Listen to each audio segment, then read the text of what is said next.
Gjatë kungimit të 70 fëmijëve në katedralin Shën Shtjefni, famulitari Dom Artur Jaku ka konstatuar se lojtarët e lojës vdekjeprurse ishin 3 minoren, të cilët kanë rrëfyer për të situatën në të cilën ndodheshin.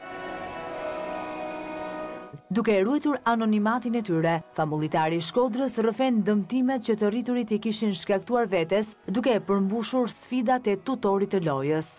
Para 2-3 ditë të ndajmë një grup fëmijësh në një takim të tillë, në mënyrë kështu krejt spontane vinë jashtë ky diskutim çështja e balenës blu, kjo lojë e rrezikshme, edhe vetëm një grup, rreth 3-4 vetësh personash, ndërkohë që po e diskutonim këtë çështje, vetëm brenda një grupit ishin kanë 3 tentativa që ishin të përfshijmë në këtë lojë. Biles, një prej rasteve, ishte mjaft rënd, sepse kishte kaluar disa nivele derisa një vajzë e re kishte bërë tek dora shenjë e balenës me thik. Një prej rasteve ka qenë një 14 vjeçare, e cila kishte arritur në nivelin e 27 të lojës.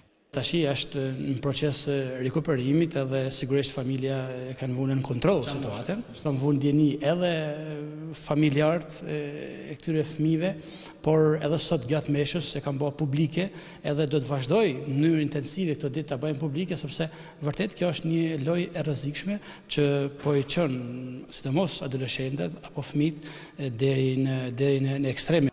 Ka dyshime se edhe fëmijë të tjerë në Shkodër janë përfshirë në lojën vdekjeprurse Balena Blu, çka tregon për hapjen e kësaj loje në një territor të gjerë edhe në vendin tonë. Kjo cilësohet një kamban alarmi për autoritetet,